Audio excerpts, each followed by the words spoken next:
Welcome to Westeros, where the fight for the kingdom is on. Anyone can die. Where great families live and die for the Iron Throne. Your heart is in your mouth. Those scenes are breathtaking. Some are noble, Jon Snow's everybody's hero.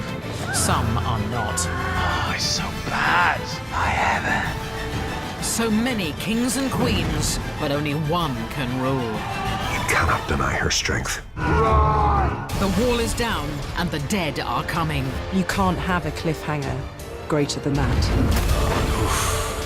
When's it start? This is what Game of Thrones does. It sucks you in. So let's fly through the saga to date and get you ready for Season 8.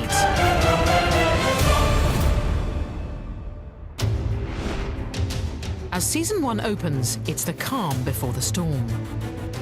King Robert Baratheon rules from the capital, King's Landing, but his days are numbered. To be king or queen in Westeros, you sit on the Iron Throne and you rule over the 7 kingdoms from King's Landing. Start the damn joust before I piss myself. He's locked in a loveless marriage and only chose his queen for her family's name to hold his kingdom together.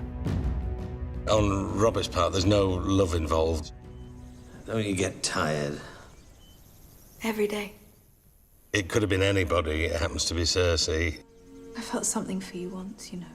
I'm very sympathetic to Cersei. I know. She was completely in love with him. She was in awe of him almost. And he turned into this semi-abusive drunk. Was it ever possible for us? Was there ever a time, ever a moment?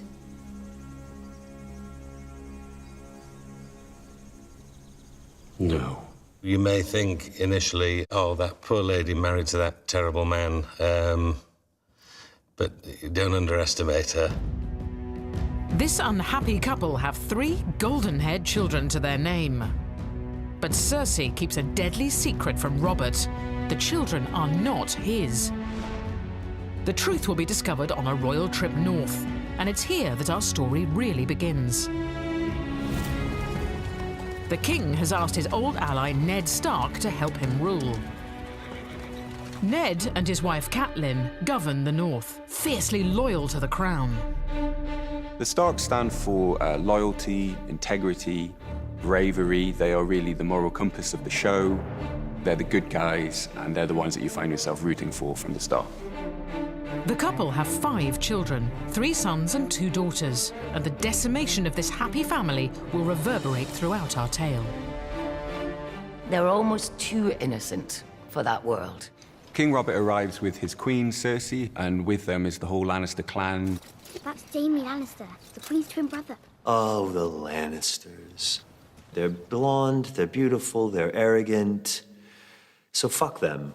And it's really the Lannisters who are going to introduce a lot of trouble into the lives of the Starks from this point. King Robert has decided to ask Ned to be the hand of the king. 9 years. Why haven't I seen you? Where the hell have you been? Guarding the north for you. Robert realizes that too late, that he's surrounded himself by enemies, really. The only person he can trust is Ned. I need you, Ned. Down at King's Landing, not up here where you're no damn use to anybody. More importantly, during the visit, Bran Stark goes climbing one day and gets to the top of a tower and discovers the Lannisters' deep, dark secret. The secret is that Cersei, the queen, is actually sleeping with her brother, Jaime. The Lannisters, oh God! They are... I have never seen a family. I mean, talk about dysfunctional. Stop! It's incest, which even in Westeros is generally frowned upon. It also means that King Robert's children are not actually his children. It's all right, it's all right. He saw us! I heard you the first time. He knows what it means, too, and he knows that if the incest is discovered, not only will he and his sister be put to death, but their 3 children may very well, too. And so, for Jaime Lannister, the greatest swordsman in Westeros, there's only one solution. The things I do for love. Here's a convenient way. The kid will die, it'll look like he fell, and our kids will be safe. First in a coma, Bran will later awake with no memory of how he fell or what he saw. The royal secret is safe for now, and only the viewer has seen what the Lannisters will do to keep it. Everything went pear-shaped after that, and really, that's the whole chain of events starting. King Robert still wants Ned down in the capital, so this will be the last ever time we see the Stark family all together.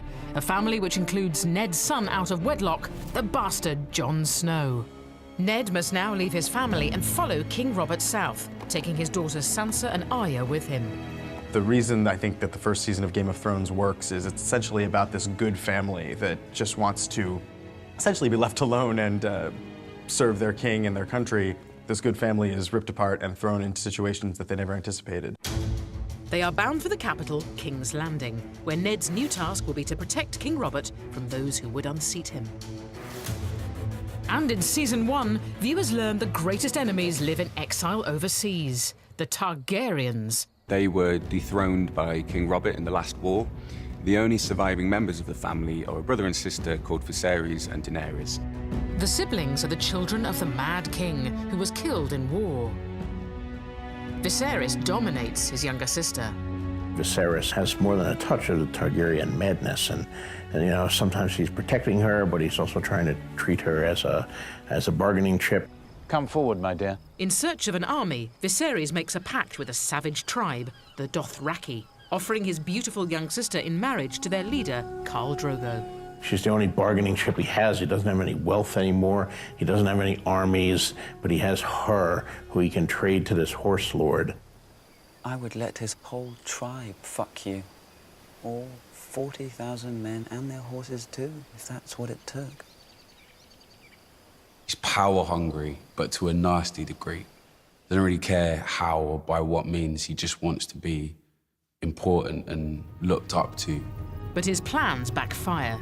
Daenerys and Khal Drogo fall in love and become quite the power couple. Suddenly she finds herself with Khal Drogo empowered. People are obeying her. Tell him I want what was bargained for, or I'm taking you back. He just completely underestimates not only Dany, but Khal Drogo. What's he saying? He says yes. You shall have a golden crown. It's a real coming-of-age story throughout the first season. She really grows into herself. Look away, Khaleesi. No. This is one of the turning points for Daenerys. I think this is when you realize that she's prepared to sacrifice anything for the greater good. A crown for king.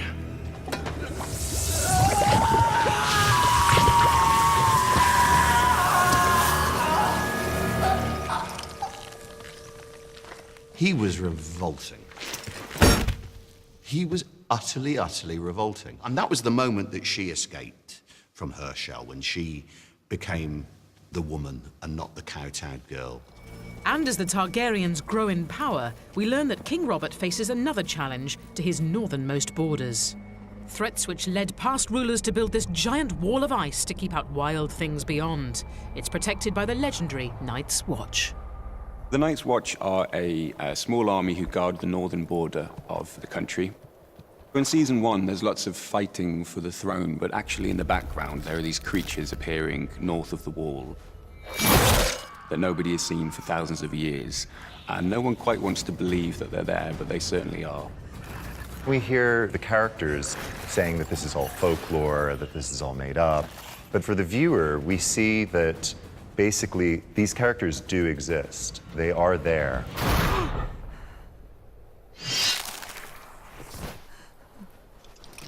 I think the White Walkers are really terrifying, mostly because you're not 100% sure you know what they're capable of doing or what their motives are. They are a serious threat. In Season 1, in search of a purpose, Jon Snow ventures to the Wall and joins the Night's Watch, a leader in the making. Jon Snow's everybody's hero. Jon Snow's one of my favourite characters. He's the dude. He's also in search of answers. The question of Jon Snow's parentage has been one of the burning topics amongst not only the show fans, the book fans, for many decades. Jon Snow is Ned Stark's bastard son. He brought him back from a war, and we never really learn who the mother is. Understandably, Catelyn, Ned's wife, isn't too fond of Jon for that reason. Try as she may, She could never make peace with that, with the fact that Ned was unfaithful. But down in the capital, King's Landing, Ned Stark has a much greater challenge to face. His daughter has fallen for Prince Joffrey. She's presented with marrying the future king, live in a beautiful castle, go to banquets, have beautiful dresses to wear, a fairy tale story. Ned has discovered the Queen and her brother are lovers, and this will be his family's undoing. When the king returns from his hunt, I'll tell him the truth. You must be gone by then. You and your children. I will not have their blood on my hands. But before he gets a chance to talk to King Robert gets himself killed on a hunting trip. Joffrey is now king, and without Robert to protect him, Ned is tried for treason. He confesses, believing it will save his daughter, but misjudges the new ruler. He's just been stuck up in the north too long and has no idea how the real world operates, how to really deal with the politics of Westeros. Bring me his head. That's when you realize nobody is safe in this world at all. When I saw Sean Bean pushed down, that was the only scene that really has brought a tear to my eye. It's cruel, it's heartbreaking, but there's a point to the children witnessing this. If they want to survive, they have to start to be resilient. They have to learn from this. It was at that moment you realised what Game of Thrones was really about. It's here that the Stark family splinters. Arya is whisked away by a Night's Watch brother loyal to Ned, leaving Sansa at the mercy of Joffrey. Robb Stark reacts with murderous rage to the news that his father has been beheaded. Robb is the heir, and he's not only picking up his father's mantle as Lord of Winterfell, but he's picking up a much older mantle, the crown that no one has worn for 300 years, the Kingdom of the North. It will lead to all-out war between the Starks and the Lannisters, who are led by its patriarch, Tywin Lannister. Tywin Lannister is one of the great warriors and battle strategists of the age. His legacy is uppermost in his mind all of the time. In these next few months, we could establish a dynasty that will last 1,000 years. Or we could collapse into nothing, as the Targaryens did. All of his hopes are in Jaime. As well as his twins, Cersei and Jaime, he has a son he despises, Tyrion, known as the Imp. You're wounded. Good of you to notice. Tyrion doesn't look like a warrior. He doesn't look like a kingmaker. There's no way that he could assume the position of Tywin. I hear we won. I would say Tyrion's one of my favorite characters. How he's managed to last this long is amazing to me. As war rages in Westeros, over the Narrow Sea, Daenerys loses a husband, but gains astonishing new powers. She walks into Khal Drogo's funeral pyre with fossilized dragon's eggs. Ugh, what an epic scene.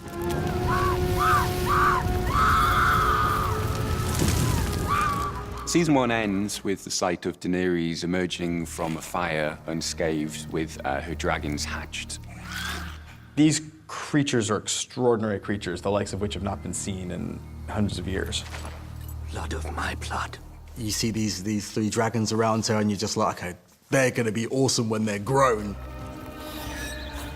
The innocence is gone. She's it. And she's the Force now.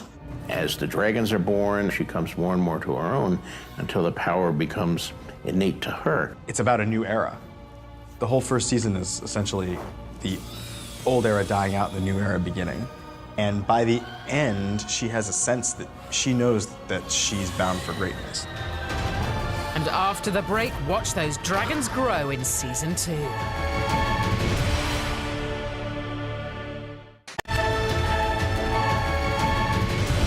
Welcome back to Game of Thrones, the story so far, where Season 2 marks a new reign of tyranny in the capital, King's Landing.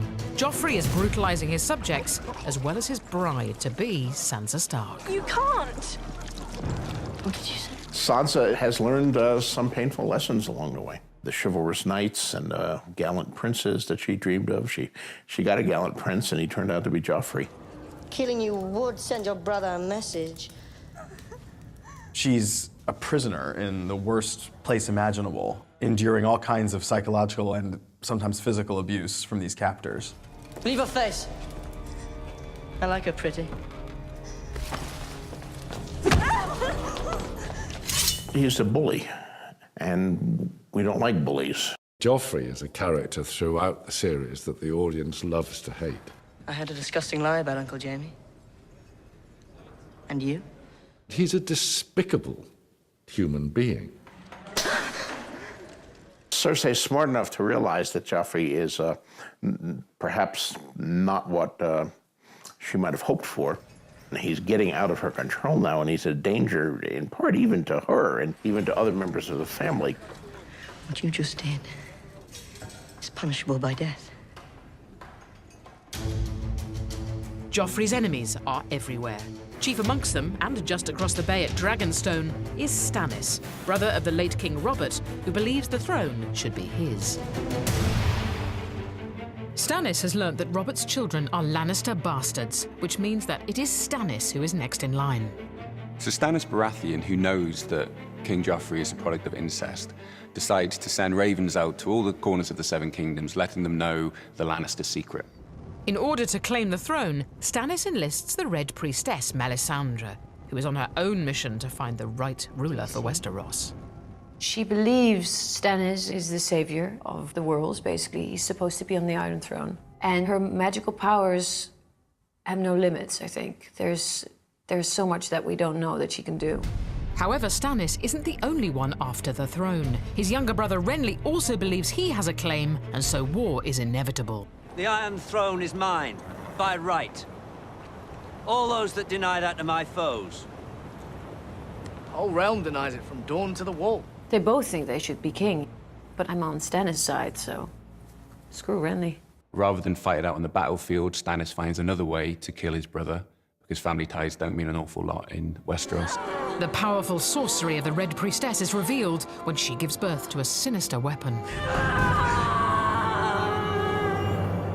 The Shadow Baby is basically just a way to kill Renly, and it comes out of me in a great way.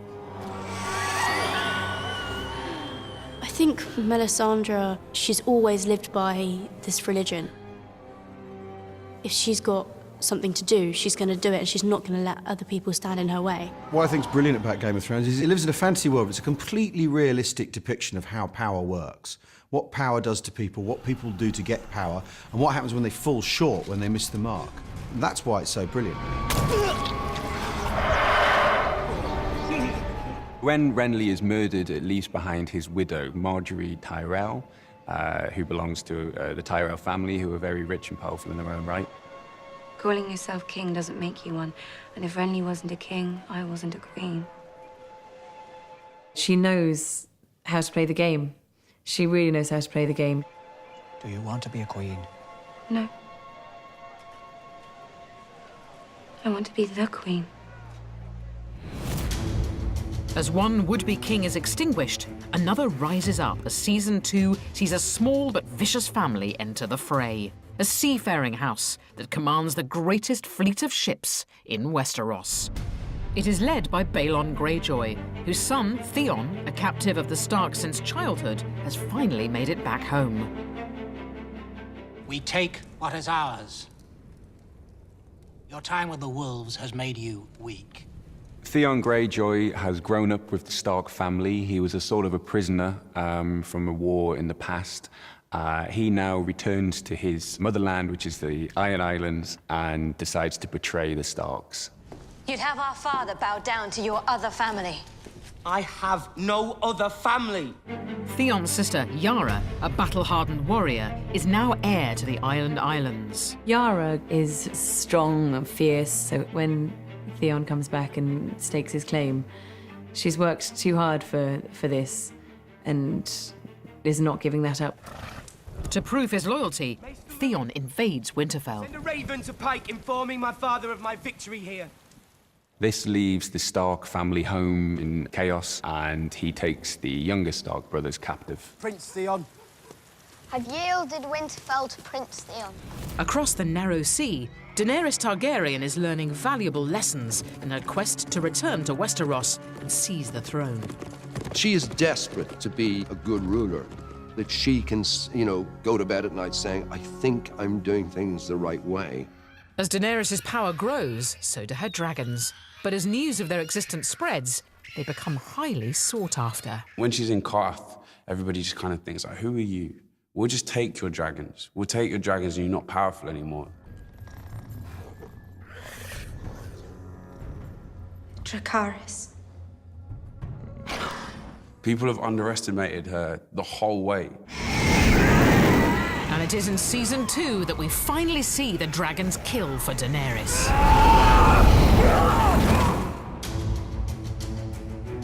As Daenerys gets stronger in exile, Jon Snow and the Night's Watch are on a mission beyond the Wall, where the true scale of the threat to the kingdom is revealed. Blow the horn. When will he come? The army of the dead is on its way, and it's going to kick off sooner or later, and really, they've got to get out of there as fast as they possibly can. One blast for friends. 2 for foes. And 3 for White Walkers. The threat of winter coming is very much a myth to the people of the South. They're not really taking it seriously. They don't know about the undead and all the horrors that are coming towards them. 3 blasts.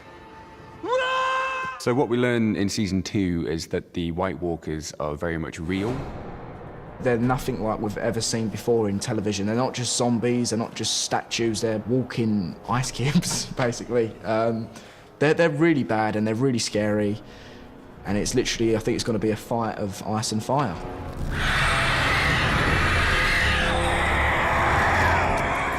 We have all these kingdoms wanting to fight for the throne, and they think that that is what ultimately the battle is about. But really, at the end of the day, they're not looking at what's the real problem here, and it's the White Walkers.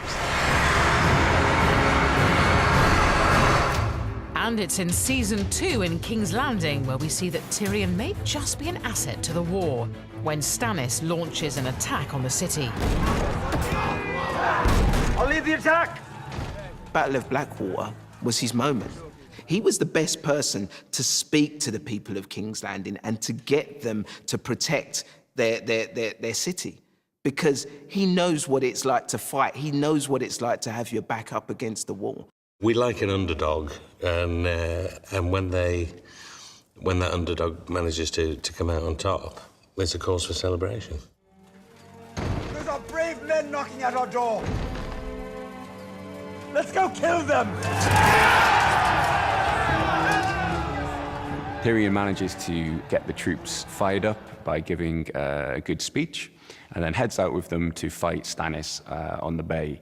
He doesn't last very long. He gets knocked out after a couple of minutes.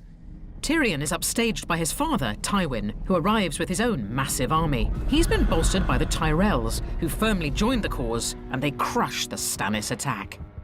Certain people have luck on their side, other people don't, and possibly Stannis is one of those very, very unlucky characters who are destined not to achieve their goals. Tywin's pretty lucky. Fortune tends to smile on him when it should damn him. Father. And yes, against all the odds, that battle is won. The battle is over. We have won.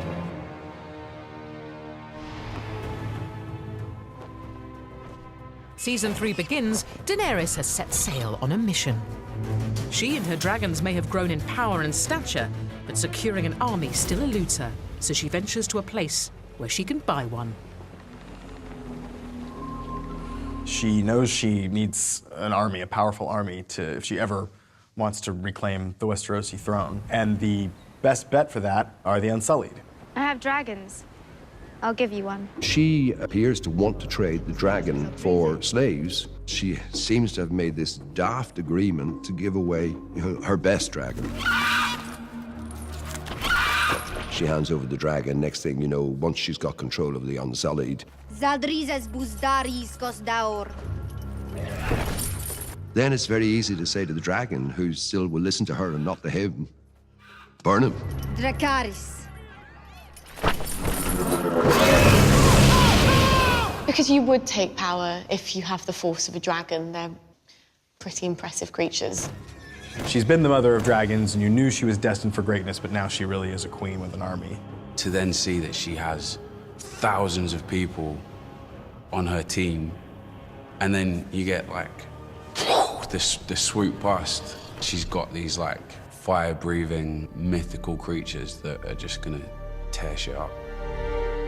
As this young Targaryen gains followers, in King's Landing, a young Tyrell is gaining influence. Marjorie has replaced Sansa in Joffrey's affections, a reward for her family's military support at Blackwater. I imagine it must be so exciting to squeeze your finger here and watch something die over there. Marjorie is a woman who's on top of her game. She's controlling where she's going. She's a proper feminist icon. But the Tyrells' ambitions are not going down well with Cersei Lannister. Olenna is the matriarch of the family, and she advises her granddaughter on how best to play the political game so that she might take power in King's Landing. To make matters worse, her soulmate Jaime is a prisoner of war. He is held first by Brienne of Tarth, then both are captured by a northern faction. Looks like your woman's getting the better of you. This is all bundled up in when Jaime begins to start thinking about other people. You're only making it worse. His efforts to stop Brienne being raped are the beginning of that.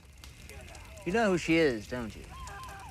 It's good when those little bits of goodness come in those characters that are so devilish as well. Just to give you a little light in there. Lord Selwyn would pay his daughter's weight in sapphires if she's returned to him. I mean, of course, it being Game of Thrones, it doesn't get him anywhere. Another one of those Game of Thrones moments which has so much more going on in it than just him losing his hand. He's the greatest swordsman in Westeros, we're told, so he can't do that anymore. He's now made a good friend in her, and he's seen a lot of things, and I'm sure he's questioning what being a Lannister is about as well. Yet without his hand, we see Jaime Lannister at his most heroic. The heartless knight who pushed Bran Stark from the tower finds new honor in Season 3. He's left her behind, he's abandoned her, and he's on his way to King's Landing, and then his captors mention that what's going to happen to her. And then he decides to return and save her. And it is in Season 3 that we witness the fearsome work of another powerful family, the Boltons, who are scheming to take control of the North. I think the Boltons want pretty much what everyone else seems to want, is power and status. Kill me! You're no good to me, dead. We need you. Ramsay, a bastard son of the family, enjoys torturing his enemies, including Theon Greyjoy, who he took prisoner when sacking Winterfell after Ned's demise. Historically, the Boltons have always been just under the Starks, kind of. The Starks have always been on top of them, so I think they feel that now is their time to rise. You don't look like a Theon Greyjoy anymore. It's unbelievable what Ramsay's capable of doing to people. Freak. He's just all about the mind. He's all about making you doubt yourself. He's all about getting in there and making you insecure and making you feel like you can't go up against him. Another hostage at large in Season 3 is Arya Stark, kidnapped by the Hound. The disgraced knight plans to find Arya's family and trade her for cash. Remember what happens to children who run. One of the great double acts of Game of Thrones is the Hound and Arya. Don't kill him! There's something so perversely magical about that pairing, sort of warped mentor-protege relationship that develops.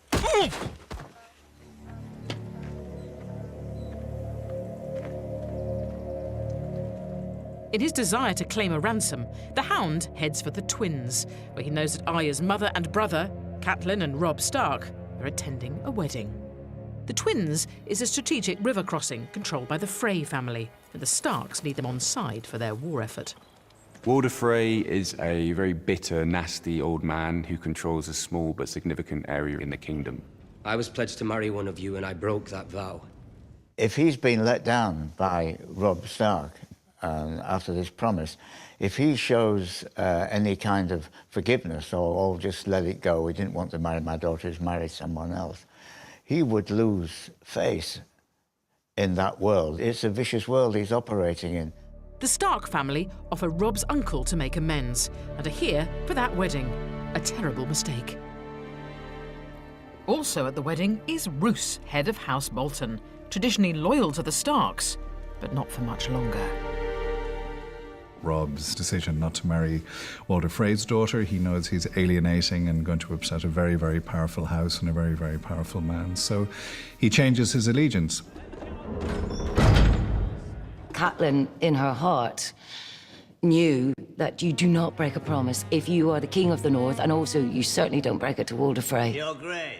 He's probably laid awake for nights, just planning it and timing it and working out just how it's going to work out. The moment where Cat sees that Roose Bolton is wearing chainmail is a powerful moment. Why would you wear chainmail to your wedding? And what is the purpose of chainmail? It's to prevent you getting killed. Catelyn and Rob and his wife and all the others, nobody saw it coming. The Red Wedding is the event that pretty much decimates an entire generation of the Stark family. Within the Game of Thrones, Walder Frey's not playing the Game of Thrones. He's not attempting to be the king. He's actually perfectly happy with what he's got. He has his own little fiefdom, and it's all sitting in the chair and watching terrible things. Rob is such an amazing character. I think you kind of want him to be the king. Mother. And to win. The Lannisters send their regards. It's brutal, and I'm just going to let you know this information just before I kill you. It's just another illustration of what Tywin Lannister is prepared to do. And in that case, he's got somebody else to do his dirty work. It's the cruelty of it, and it's the relishing of it. Everything goes to hell in the Red Wedding. Arya Stark arrives at the Twins to witness her brother's desecrated body and loses any last shred of innocence. She's there at the Red Wedding, she's outside. And she was so close. You know, she was so close to seeing them again. She was so close. The path that she goes on, she learns to become stronger and fight. And also, she's after revenge. And when she comes across her family's killers later, Oh, shit. she matches their brutality. She's had to go over to the dark side. That's what makes her interesting. In order to survive in that world, you've got to match what is given you. And so, by the end of season 3, all the elder Starks have gone from the Game of Thrones. Only the children remain, orphaned and scattered across Westeros, including Bran Stark, still paralysed from his fall. He's fled Winterfell with a loyal band of followers heading north. So Hodor we know as a very loyal character. It's all right, Hodor. He lost the use of his legs, and Hodor's the person that carries him around and takes him everywhere, being the big giant of a man that he is. It's all right. The walls will protect him. Him and his brother Rickon are the two last male heirs to the Stark household. And yeah, it's fast depleting.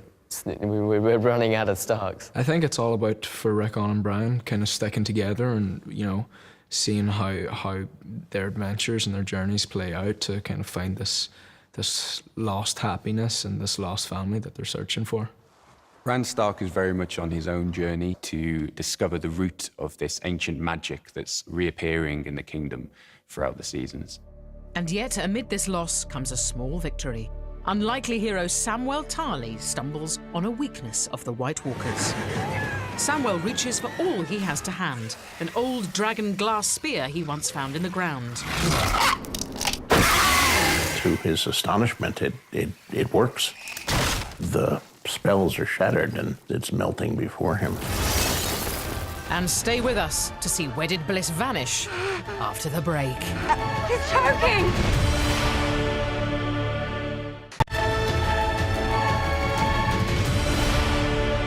Welcome back to Game of Thrones, The Story So Far, where in Season 4, a royal wedding in King's Landing unites two great houses of Westeros, the Tyrells and the Lannisters. Season 4 begins with the wedding between King Joffrey and Margaery Tyrell. And as we know from experience in Westeros, weddings are not happy occasions. It's full of injured parties with scores to settle. Chief among them is Oberyn Martell and his lover Ilaria Sand. In that first meeting with Cersei and Tywin, Ilaria Sand. My lord, my lady. they see Ilaria as being sort of scum. Can't say I've ever met a Sand before. Oberyn has a zest for life and all the beautiful things that the world has to offer. None of it is as beautiful as his own rage and taste for revenge. Oberyn is seeking vengeance for his sister's brutal death at the hands of the Lannisters. The rape and murder of women and children is considered distasteful. Oberyn has a massive grudge against the Lannisters and is sort of coming to the wedding to just sniff out what's going on and to get justice. There's been too much amusement. Joffrey really uses the wedding as an excuse to be as horrible as he can. Uncle, you can be my cupbearer. And the way he treats Tyrion and everybody at that table, he's just hideous. You're watching him being a total arse. And so an unseen hand poisons the newlywed king. Idiots, help your king! Move away! It's the moment of retribution that the whole of the Seven Kingdoms have been waiting for. I think everybody who watches Game of Thrones was hoping this day would come. I wanted to kill him in such a way that the viewers were reminded that here's a 13-year-old boy who's dying. Though it is actually the Tyrells that have poisoned Joffrey, it is Tyrion who is blamed. This is really the point where Tyrion's fragile bonds with his family begin to unravel. Take him! Take him! Take him! In plot terms, the death of Joffrey is another shaking of the board where the pieces are scattered. And also, it's one of those things that elevate the whole series from merely a story into a saga. As the royal family grows weaker, news from Westeros reaches Meereen, where Daenerys has conquered the city, but she is not yet ready to capitalize on her enemy's weakness. King Joffrey Baratheon is dead. Murdered at his own wedding. This would appear to be a really good time for her to finally make her play for the Iron Throne. She has the dragons, and she has the army, and she has the strength of character. But actually, she has new responsibilities now, and she has unfinished business where she is, and she's still trying to learn how to rule. And to compound matters, her dragons have grown so big that Daenerys has started to lose control of them. As they get bigger, as her power increases, the harder it is for her to manage. And that's where the story then has to go. All they're going to bring is complexity. And when one of the dragons kills a child and abandons her, Daenerys is left with no other choice but to chain the other two. She's just locked up her dragons, so can she unleash them again? And will they forgive her? Without the mighty force of her dragons, Daenerys is faced with a dilemma as to what to do next. She's definitely going through a sort of a dark night of the soul, I think, where she's trying to determine, have I got what it takes? And so in season 4, as Daenerys remains in exile, across the narrow sea, Sansa Stark has fled the capital and taken refuge with her aunt Lysa, who has been seduced by an arch schemer. Littlefinger's playing a very chaotic game, and he thrives on that. Oh, my sweet wife. For Littlefinger, it's all about getting power, I think, and using Lysa as a pawn along the way. Sansa is witness to Lysa's murder and covers for Littlefinger. Sansa's one of these poor characters who's been mistreated all through the series. She's seen a lot of horrible, horrible things happen, and she's never been able to take control, and this is the first time that actually she's got nothing else to lose. He tried to reason with her, promised her she was the only one he had ever loved, but she stepped through those doors and she was... What you discover is that she's been learning this entire time. She's been listening, she's been watching. She's been taking Littlefinger's lessons to heart. So from one Stark protege to another, Sansa's sister Arya is still the Hound's hostage, but they're now on an equal footing. Who would pass the bloody gate?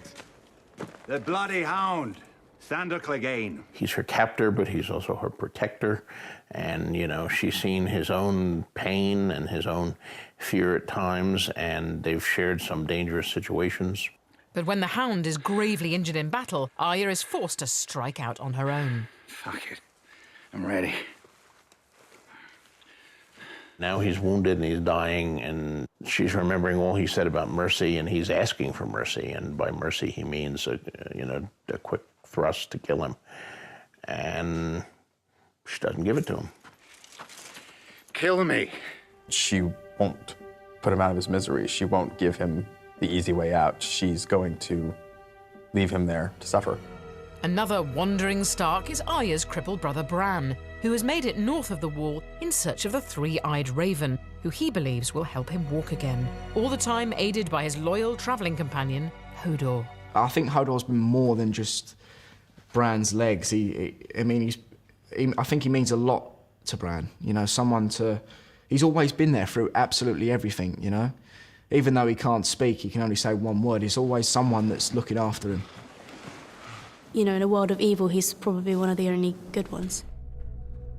Clearly Bran is very important because he's trekked all the way up north to a cave where this raven has been summoning him for the past couple of seasons, and now he's in this cave with the three-eyed raven. Really, we're going to find out what the grand scheme of things is for Bran. You'll never walk again. But you will fly. Yeah, his powers, he's getting stronger, and there's going to be some really exciting things happening. I think we're going to find out more and more about him. At the Wall, the Night's Watch suffers a huge wildling attack at Castle Black. But in Season 4, they get a powerful new ally. Stannis Baratheon, who's been away licking his wounds after the Blackwater defeat, joins them with his vast army. The Battle of the Blackwater was a huge and crushing defeat at the end of Season 2, and it's taken them basically 2 seasons to sort of rebuild from that. And his arrival means that Jon Snow could have a new ally in the battle against the White Walkers beyond the Wall. If my father had seen the things that I've seen, he'd also tell you to burn the dead before nightfall. All of them. Season 4 draws to a mighty climax in King's Landing when the ultimate father and son showdown comes to a head. Tyrion is tried for murder. I'm guilty of being a dwarf. You're not on trial for being a dwarf. Oh, yes I am. I've been on trial for that my entire life. Finally, Tyrion just says, you know what this is about. It's because I'm a dwarf, you know? And it's absolutely right. That is what it's about. He's put on trial for a murder he doesn't commit. His father deserts him and betrays him. I demand a trial by combat. I mean, trial by combat, you can get someone to fight for your honour, so whether you're wrong or not, as long as they win the fight, that's what matters. He names Oberyn Martell as his champion. You're going to fight that? I'm going to kill that. I think Ilaria has total faith in the Red Viper, her lover's powers as a fighter. But the minute she sees the mountain, she doubts it. The one thing that he's ever lived for is to avenge his sister's death. And he knows that now that the opportunity is presenting itself, there is no question that he will get what he wants. You killed her children! And he does get what he wants by forcing a confession out of him. It's not exactly how he expected it. I killed her children! He still technically got what he wanted, you know? Then I raped her! Then I smashed her head in like this!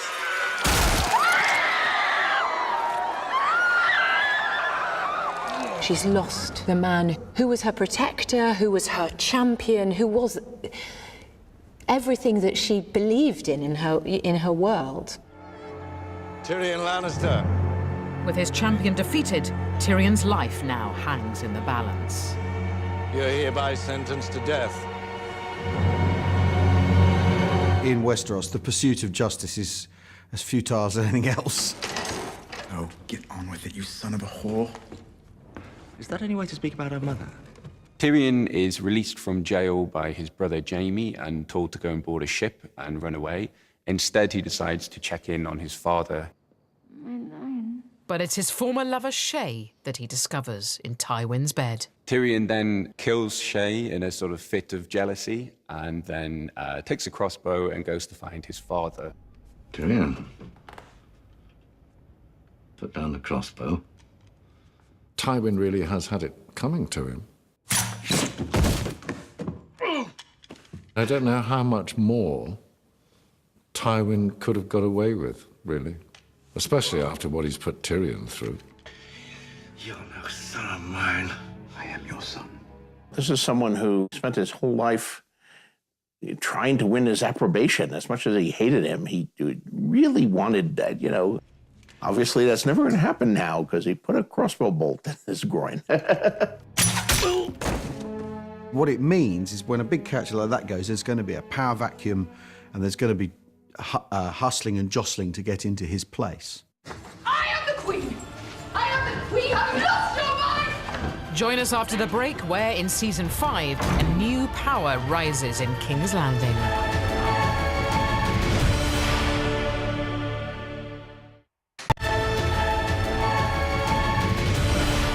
Welcome back to The Story So Far, where in Season 5, a royal wedding unsettles Cersei. Her son, Tommen, is now king, and has fallen under the spell of his new queen, Margaery, much to Cersei's dismay.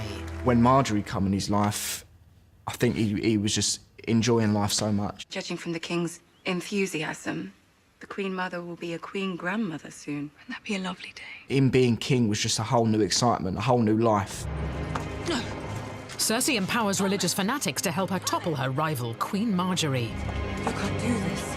I am the queen. Cersei brings back the faith militant because in her mind, this is her wiping the slate clean. This is her taking an opportunity to just claw back a little bit of power. But Cersei's engineered her own downfall. Royalty is no longer above the law, and fanatics come for her next. It's hard to see how anybody would be able to get the power back from the High Sparrow and Septonella. Move. There's another contender to power in Westeros, and it's religion. It's the power of the faith. They want to remove all the excesses, to strip Cersei of all her finery and encourage her, in inverted commas, to become clean. It's such a sexualized form of humiliation. A sinner comes before you. Watching Cersei do the Walk of Atonement, something happened that I thought would never happen. And that is I felt compassion. No matter what she'd done previously, she didn't deserve this. And so Season 5 sees her left naked before her subjects to atone for her infidelities. Who would have thought we would have felt sorry for Cersei until the Walk of Shame? It was very, very tough for her. Very few women could have done what she did, complete that walk. People love to hate her, so you see her trying to maintain this regal presence, but she can't. Stripped down to her, literally, physically, and emotionally and psychologically stripped down to her most vulnerable, and then swept up into the arms of the beast that she invited into the world. The strange creation that is her new knight. It's just a brilliant twist. When Cersei's picked up by the mountain and Qyburn tells her what's happened, the brilliant look across Cersei's eyes of whatever happens, I will get these people. Also getting a new ally in Season 5 is Daenerys, in the form of Tyrion. After killing his father, he's fled across the Narrow Sea, a fugitive on the run. He was a Lannister, and he had all the money in the world. And a noble name and a big bag of gold can buy you a lot. All that's gone now. He's totally at the mercy of the people he's traveling with. Who are you? And then the unthinkable happens. I am the gift. He is captured and handed over to his family's greatest enemy, the Targaryen Queen-in-Waiting, Daenerys. My name is Tyrion Lannister. And between them, they are an extraordinary force. Protect your queen! She appoints him as her political advisor, but when a civil rebellion begins, Tyrion gets to witness Daenerys transform into a true Targaryen. The symbol of the Targaryens coming to claim their power is on the back of a dragon, because, I mean, there's not much you can do when you're standing on the ground and a dragon's coming at you. Daenerys has had these dragons for quite some time now, but that moment that she gets onto Drogon and rides him for the first time, that is her claiming her birthright. The dragon riders are what the Targaryens are all about. That is how they wielded their power. Everybody painted that picture of Daenerys flying her dragon. It never really happened. And they've waited so many years to see that, and she finally does, and she does it in a wicked way where she's escaping death. Daenerys, she's got the greatest name ever. Stormborn, mother of dragons. Daenerys Stormborn Targaryen. I love that name. She's got these dragons as backup. And then she's got Tyrion, who knows King's Landing, who knows the political side of things, and he's been through battles as well. Yet as season 5 ends, Daenerys' dragon delivers her to an uncertain fate. The last thing we see of Daenerys season 5, she's surrounded by Dothraki, back where she bloody started.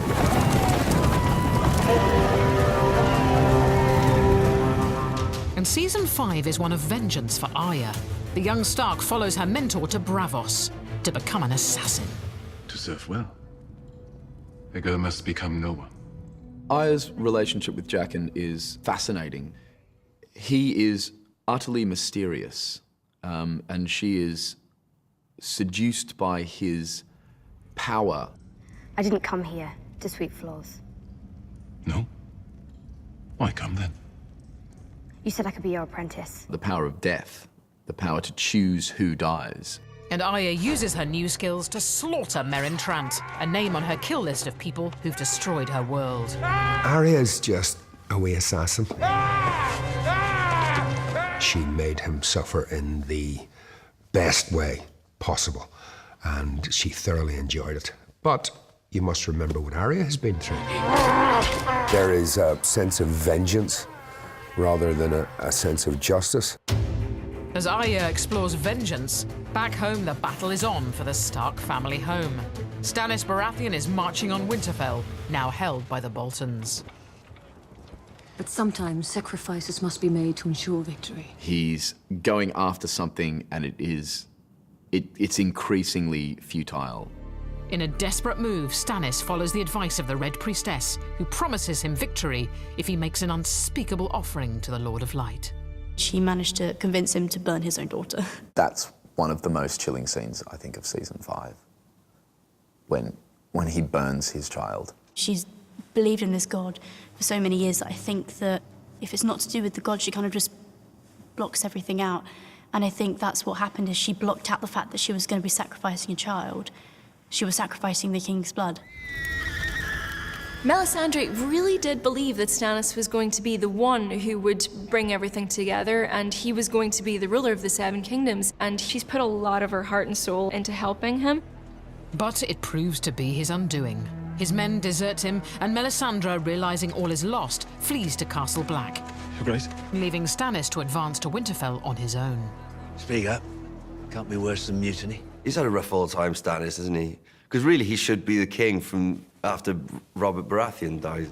Every battle he loses, he becomes further and further involved with this kind of fantasy. And awaiting Stannis at Winterfell are the Boltons, who try to cement their position in the north with a tactical marriage to Sansa Stark.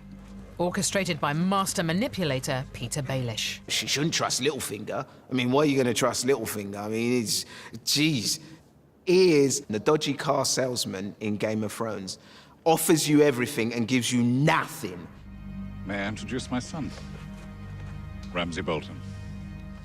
Now that the Boltons have kind of established themselves at Winterfell, bringing in a Stark will really solidify their position in the north. But it's a huge miscalculation that traps her in another brutal relationship. Ramsay is a horrible, cruel, evil, power-hungry man. He took psychotic nature to another level. I mean, he went there and he went some. Oh, no. You stay here, You watch. Fellow prisoner Theon Greyjoy, aka Reek, is too terrified to help. I think we all thought he should have stepped in on the wedding night, let's be frank. With Ramsay distracted by battle, You're leaving it to me. Sansa is caught attempting to escape, and it's only then that Reek finds the courage to become Theon again. Stop! I think that was a moment that we all needed to see. Theon again had been so much at the mercy of Ramsay that finally he had a moment where he could do good. And so, by the end of season 5, Sansa has jumped either to her death or to her freedom. It's someone being pushed in every way to the absolute limit of their will to live. And having come through that, she's obviously going to be quite a different person. As Sansa and Theon leap from the walls of Winterfell, nearby Stannis is facing defeat by the vast Bolton army. I think Stannis had given up. I think even before they'd gone into battle, I think he was going there to die. Fate finally catches up with Stannis when he comes face to face with Brienne of Tarth, who sought vengeance for Renly's death since season 2. She is probably the toughest person going about Westeros.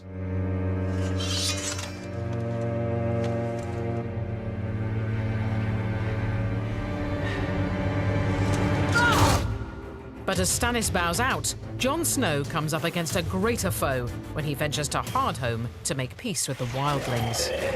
This alliance is sacrilege, but when the White Walkers launch a full attack, Jon sees his hunch is right. All humans must unite to fight them. What's so great about the whole White Walker mythology is the way it has been building throughout the series. Who knows what they want? They would bring death and destruction to absolutely everything. Up until this point, they've been semi-mythical characters. It's been the White Walkers in those cold lands that no one ever goes to. And here they are in front of the heroes, and they're very real. And it's a very real danger. I don't think the White Walkers are afraid of anything. I think fear is just not in their vocabulary. And then Jon and the viewers see the Night's King reveal that he has a greater power. He can raise and recruit the dead. It's a challenge to Jon, and look what I can do. Forget all the other battles that are going on. You know, battles for castles and kingship. You know, he's got to focus his army. But on Jon's return to Castle Black, in the final minutes of season 5, viewers witness the cruelest blow of all in a gut-churning finale. When I saw the cross with traitor written on it, I thought, oh, no, they're not going to kill him. And then they did. For the Watch. You root for him, but the great thing about Game of Thrones is your heroes can die at any second.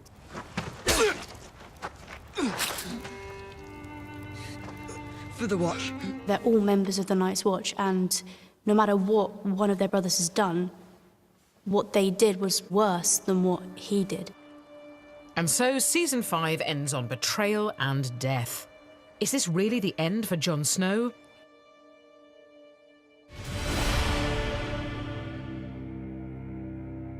Season 6 begins at the scene of a crime. Jon Snow lies slain at Castle Black, and all hopes are pinned on the Red Priestess and her magic to bring him back. Game of Thrones needs Jon Snow. We do. We need him to finish what he started. As viewers hope for Jon's resurrection, we learn that Melisandre harbours a great secret.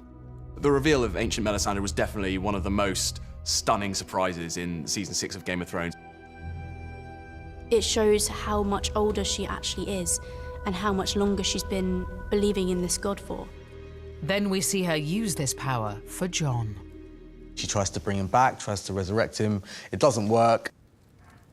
When the wolf started to sort of make some noise, that's when I thought, I think everyone thought Jon Snow's alive. And then it's just like that moment of just... Jon Snow has returned and all Westeros rejoices. And after the miracle of Jon's rebirth, comes a partial reunion of scattered Starks when Sansa arrives at Castle Black, and together they'll gather forces in a bid to retake the north. Sansa's become majestic, but she's also become savvy. She's lost that naivety. A monster has taken our home and our brother. We have to go back to Winterfell and save them both. She's a queen, really. In terms of being from a powerful family and being able to make decisions and tell other people to do stuff, I think she's going to tell other people to do stuff. As one former Bolton captive looks for revenge, another looks for redemption. I am Theon Greyjoy, last living son of Balon Greyjoy. Theon returns again to the Iron Islands, but following his father's mysterious death, renounces his claim. And she is your rightful ruler. Theon, by backing Yara, shows that he's learned from his massive fall and humiliation and castration, and he's learned who is the more powerful person. I'm Euron Greyjoy. I claim the Salt Throne. But it's not all plain sailing for Yara. Her uncle Euron arrives and immediately scuppers her plan to rule. Euron comes in, and we know he's killed the father, and Yara announces that he's killed the father, and you think that's going to be the end of him. He led us into 2 wars we couldn't win. I apologize to you all for not killing him years ago. He is just the most insane creation. He's cocky, he's arrogant. He could start a fight in an empty room. I wasn't born to be king. I paid the iron price, and here I stand. Or the men will still side with another man because he's shown such ruthlessness and cunning. With Euron crowned king, Theon and Yara flee, taking part of the fleet with them. They stole our best ships. They are headed across the narrow sea to join Daenerys, who's been a hostage of the Dothraki. But now burns their leaders and converts the tribe. The huge Dothraki horde. We're going to finally get a lot of different power factions coming together in a very scary, explosive way. And she bags herself a navy by forging an alliance with Yara, who pledges her fleet of ships. But as great houses unite for war, beyond the wall we learn more about the deathly foe which threatens them all. While time training with a three-eyed raven, Bran Stark uncovers a great secret. White Walkers were created from the first men. The Children of Forest invented the White Walkers to help protect their own race. It was an innocent defense to do that, but clearly it has gone out of control. And when the White Walkers come for Bran, there are terrible casualties. Hodor is a goner. Hold the door! Completely pure act of protection. There was nothing, there was no greater goal to what he did other than protect Bran. Everyone has basically just given in order to give way for Bran. And there must be a reason, right? We know he's become the three-eyed raven. But how is he going to use those powers? And as the three-eyed raven, Bran resolves a great start secret when he sees Jon Snow's mother is Ned's sister, Lyanna. You understand what Ned has been going through the whole time. He made out that it was his son, his bastard son, but it was really his nephew. But it confirms Jon Snow is still half Stark, and in Season 6, he and Sansa march on their family seat of Winterfell to fight Ramsay Bolton, in what goes down in history as the Battle of the Bastards. Ramsay's now top dog, having murdered his father and newborn brother. Now, if you want to save You're going to die tomorrow, Lord Bolton.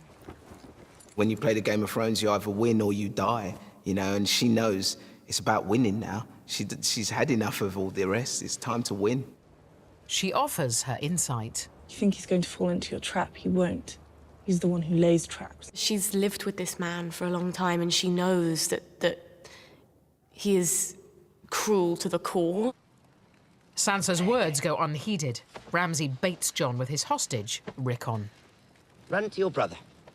It shows a lot about how Ramsay's mind works. He's calculating, he's always thinking about the next move. You know, it's very interesting how Machiavellian he can be as well. I think everybody who was watching that episode for the first time, I think they all thought he was probably likely going to make it. It was just kind of cut so short, and I think that's kind of what Game of Thrones is always about. Ramsay Bolton's like, yes, I've got you now, boy. Just in the middle of no man's land. That's what Game of Thrones does so brilliantly, is it's constantly pitting good moral forces against bad ones, and you don't just win because you're good. They were surrounded by the entire army. They were being driven into the mud.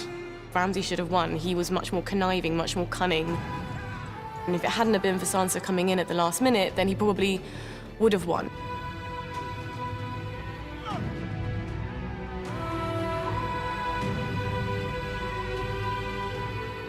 She's a strong, independent woman. She's really powerful, and she saves the day, and I think that's brilliant. This was probably their first major victory in 6 years.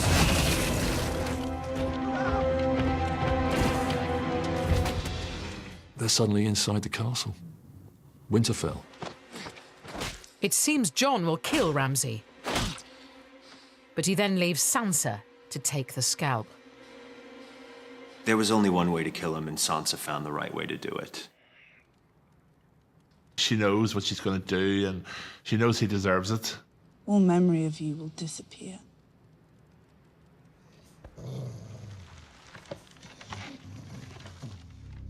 If you were face to face with your nemesis and you had the opportunity, you'd take it.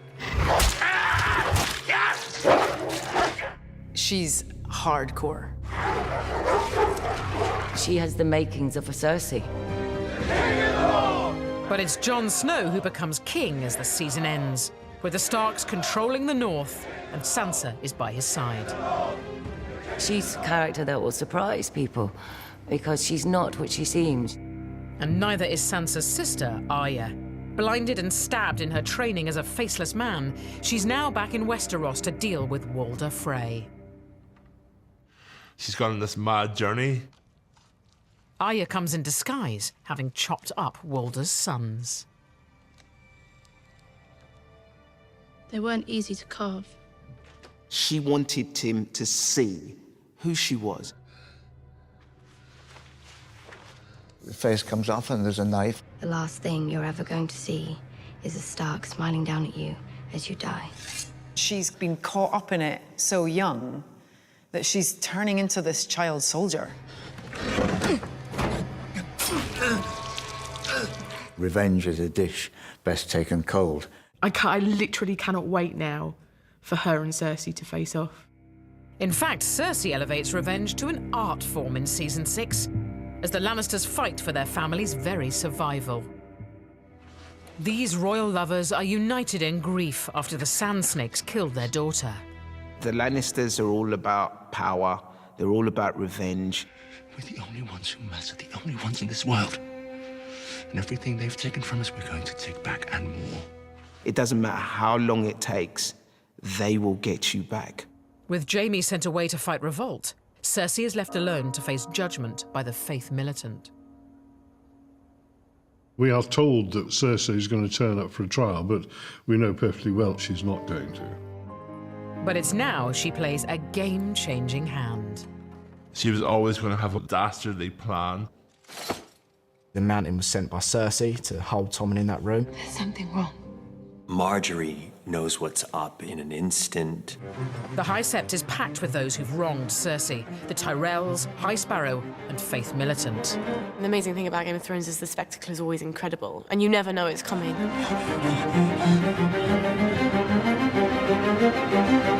This isn't going to end well.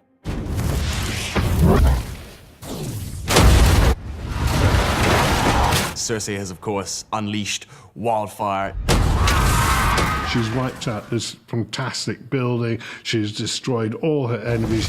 That's what makes Cersei so brilliant. She's been to the absolute lowest place that you could possibly go, and she still comes out on top. In the moment where she gets her revenge on everyone else, she loses the only thing that she has left that matters to her. Knowing that his mum's the one that's pretty much murdered his wife. What has he got to live for? Tommen's death leaves the Iron Throne empty, so a new reign begins. A witch told her that she was cursed and that all of her children would die. It didn't stop her from loving her kids and trying to protect them at any cost. But she accepts very swiftly her fate. And so Jaime returns to a new world order, courtesy of his sister. She's devastated the Tyrells. Now the Lannisters are once more a force to be reckoned with. You've got Queen Cersei sitting on the Iron Throne. The fact that a woman has managed to achieve that position and get that much power, Tywin, he would probably have been reluctantly proud. Then you go, okay, well, what are you going to do with this Iron Throne? And to Jaime, I think he knows not a lot of good. And he's wondering who she is going to become now that she has the power. As one queen takes the throne, another sets sail to challenge her for it. Finally, Daenerys, the Targaryen queen, is on her way to Westeros with a vast alliance she spent 6 seasons amassing. We're now getting to crunch time. The dragons flying overhead. Everybody on the boats. We're coming. Join us after the break for the Targaryen invasion.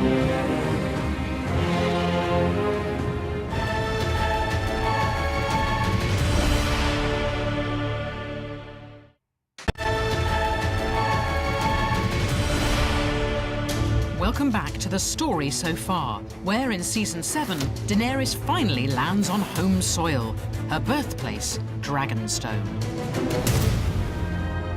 Along with her huge alliance of power players. To see this female character rise to power and get to the point where, you know, she's commanded thousands of men, it's so magical. Her allies want immediate invasion. We have an army, a fleet, and 3 dragons. We should hit King's Landing now, hard, with everything we have. The city will fall within a day. Ilaria wants to take Cersei out and all the Lannisters. That's what she wants. And she feels that now that her and the Tyrells and the Greyjoys, they're all there together, just go and rip them out. Tens of thousands will die in the firestorms. It's called war. Who can win against these dragons? But to avoid being seen as foreign invaders, Daenerys' hand Tyrion has a more cunning plan. You can't have everybody hating you. You've got to have some people on side, and I think that's what Tyrion is there for. Then comes a fateful meeting. In need of more allies, Daenerys summons the King in the North, Jon Snow. He comes, but with his own agenda. He's learned there is dragonglass there. Jon's biggest goal is to prove to the southern part of Westeros that the Night King is real and that this threat is coming. The dead are the enemy. The dead. The overall battle for humanity itself is the greater battle. Daenerys allows Jon to search for this natural treasure. Beneath Dragonstone is more dragonglass than they'll ever need to defeat the White Walkers, and it is key, in fact, to defeating the White Walkers. And they find ancient cave paintings. Because the enemy is real. Proof of White Walkers. It's always been real. He's taking the first steps towards convincing Daenerys that that threat is real and looking for the ally that he needs to fight it. I will fight for the North. when you bend the knee. Aware of the impending invasion, in the capital, Queen Cersei's more than up for a fight, amassing weapons and allies to face down the enemy. Cersei is ruthless, but she's incredibly canny and clever, and that's why she's lasted so long. I think I listened to Father for 40 years and learned nothing. Cersei is very much a chip off the old block. We must stand together if we hope to stop her. The powerful Tarleys reluctantly join them. Randall is the most successful general in Westeros, and considered invincible. She has 3 full-grown dragons, Your Grace. The same as Aegon when he conquered the 7 kingdoms. How do you propose to stop them? He acknowledges their power. It's like saying, they've got nuclear weapons and we don't. In fact, Cersei has 2 secret new weapons, a giant anti-dragon machine and an approaching wildcard with his very own fleet. I love Euron Greyjoy. He set his heart on Cersei. You invited the Greyjoys to King's Landing. Not all of them. Well, looks like all of them. He wants power. He wants to marry Cersei Lannister. So here I am, with 1,000 ships and 2 good hands. So he says, well, okay, I'll bring you a present. I won't return to King's Landing until I have that for you. So he goes off with his fleet. Euron. He delivers a victory for Team Cersei, knocking out her enemy's armada. They get invaded by Euron and his madness.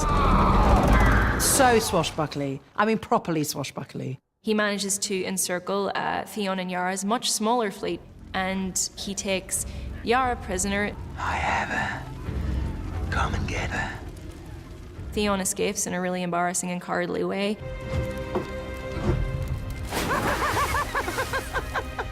Poor Theon. I mean, he abandons his sister, jumps overboard early on in season 7. Theon's scared of everyone.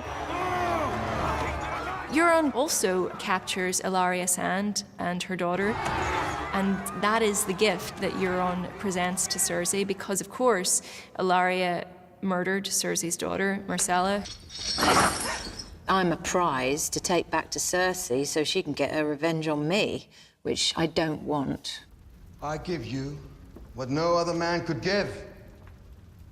Justice. He's pushing and pushing and pushing. There's only one reward I want. A wedge between, you know, these kind of star-crossed lovers.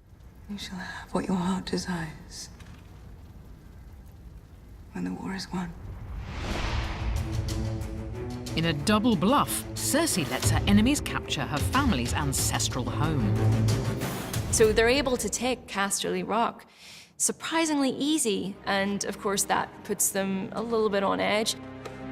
In fact, it's a strategic distraction,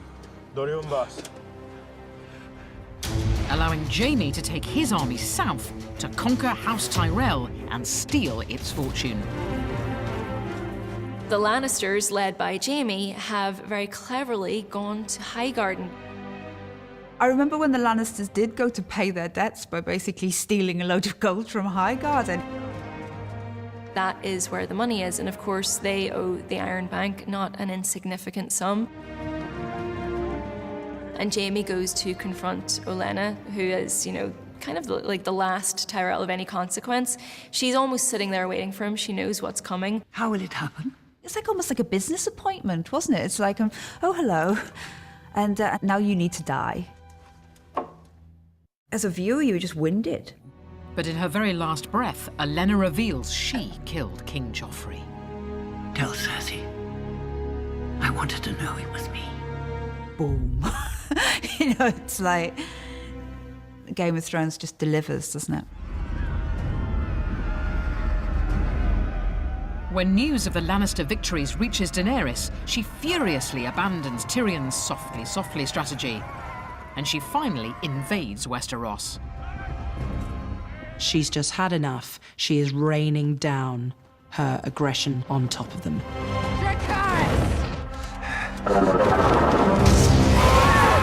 She's tired of being, you know, bottled up and being told that she shouldn't do this. This is who she knows she is. As the Lannister and Tarly troops are eviscerated, Jaime is confronted by the true scale of the Dragon Queen's army. He's looked into the face of the future of war, and they're on the losing side of it. They might have held against the charge of the Dothraki, but not when you've got a dragon flying towards you. Jaime makes this absolutely ridiculous decision to have one final joust and be the Queenslayer, forgetting that there's a gigantic dragon just over her shoulder. After Jaime escapes, Daenerys gives the survivors, along with Randyll Tarly, a brutal ultimatum. Join her or fry. Randyll is captive at this point and resigned to his fate. Step forward, my lord. He's unimpressed by Daenerys co-opting a foreign army of savages and laying waste to those that she encounters in battle. You will not kneel? I already have a queen. She needs to stake her ground here, and she needs to make examples of her enemies when they refuse to bend the knee so that she can do what she ultimately needs to do politically in this country. Dracarys. What sort of leader will Daenerys be? Will she be the fair ruler, or will she be the Mad King? Away from the fighting, the remaining Stark family is reunited in Season 7, as Bran and Arya finally make it home, to the delight of Sansa, the new Lady of Winterfell. They're not the people that they were. You know, they're not the kids that you know, had those cute little wolf pups back in Series 1. You came home.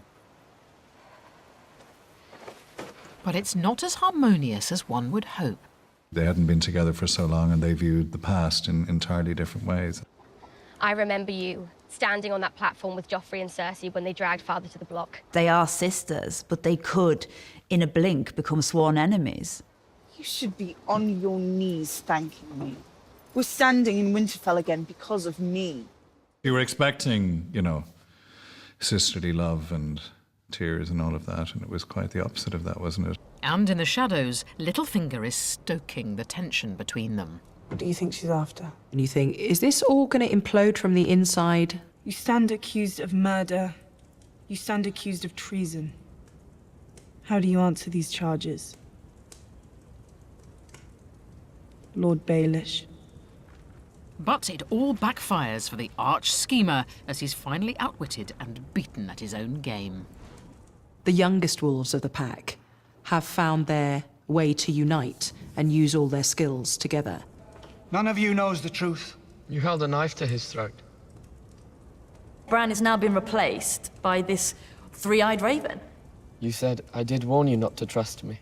Who is this kind of all-seeing, all-knowing, kind of slightly sinister power. He just didn't see it. I mean, he is the puppeteer. I was expecting him to be much more clever. Turn family against family, turn sister against sister. That's what you did to our mother and Aunt Lysa, and that's what you tried to do to us. He's got his comeuppance at the hands of Ned's kids.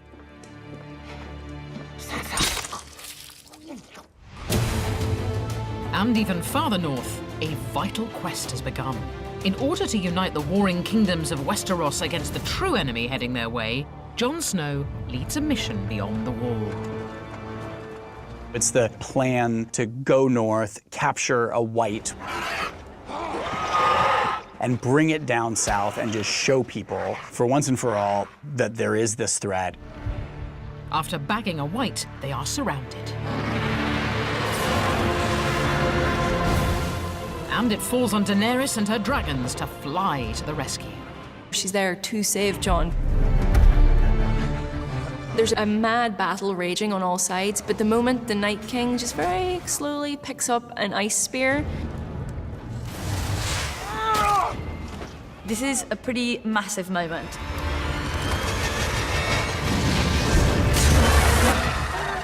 Not only does he kill the dragon,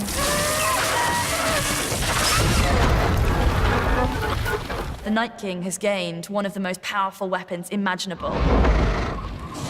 They escape with a captive white in tow, but it comes at a great cost, as the army of the dead swarm in to claim their prize. When you see him kill the dragon, you're devastated and you think that's it. When he revives the dragon and it becomes one of them, it's more than a turnaround. It's pretty devastating.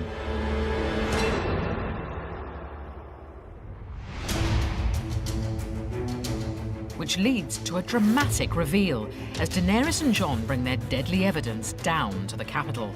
Against the odds, Jaime's persuaded Cersei to meet her enemies at a peace summit. They plan to beg her for a truce and to join the fight against the dead. Cersei and Daenerys coming face to face for the first time, that's, the clash of titans.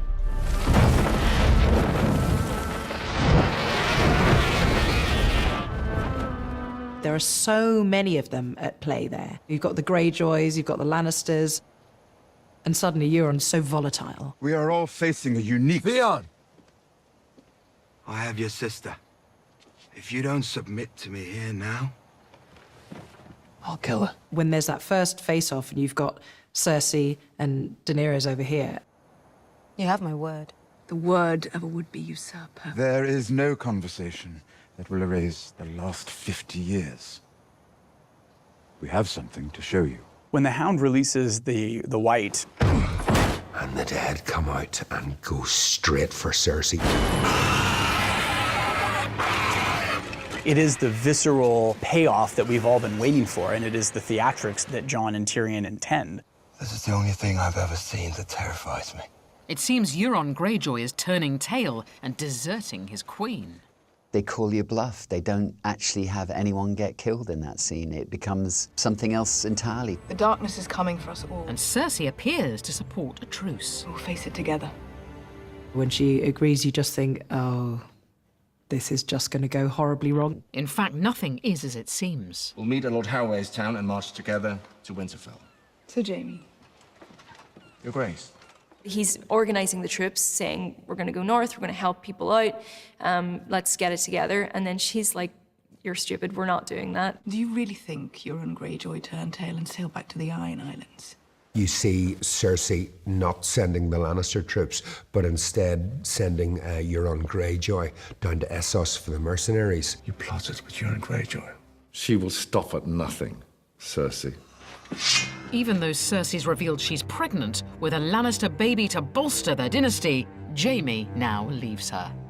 Those Lannisters, man, they have a complicated relationship. He's a man of honor, and in the end, he's going to be true to his word. As one incestuous pairing hits the rocks, another is setting sail. Jon has now bent the knee to Daenerys, and they can no longer deny their love. It's almost like seeing a god and a goddess. You've been wanting them to become lovers, and you get the loving moment as you're totally given the information that you're watching incest right now. In fact, Jon's fallen for his own auntie. In a vision, Bran sees that Jon's father is Dany's older brother, Rhaegar Targaryen. Prince Rhaegar married Lyanna Stark in a secret ceremony, which makes Jon, Aegon Targaryen, true heir to the throne. He's never been a bastard. He's the heir to the Iron Throne. Even if, culturally, Game of Thrones can handle incest, you know that Jon and Daenerys probably won't be able to handle that. But eclipsing all developments and personal struggles, in the north, the season ends on a cataclysmic event that changes the game for every living human being. This is the moment that we were told could never happen. The wall can never come down. You see the army kind of coming out of the forest. And then you hear something. Oh, that's just changed the whole ball game here. It didn't occur to me that we would have a dragon White Walker. But then, when that happened, you thought, oh yes, this is inevitable. Now this takes us on a whole different journey. That's when you know that it's on for next season. There's nothing to protect them in the South anymore. I mean, you can't have a cliffhanger greater than that. I don't know what's going to happen, but I can't wait.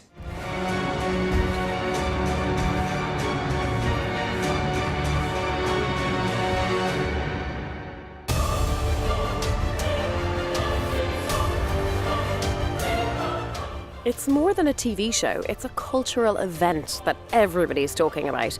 Game of Thrones is back Monday on Sky Atlantic. Hello, Season 8.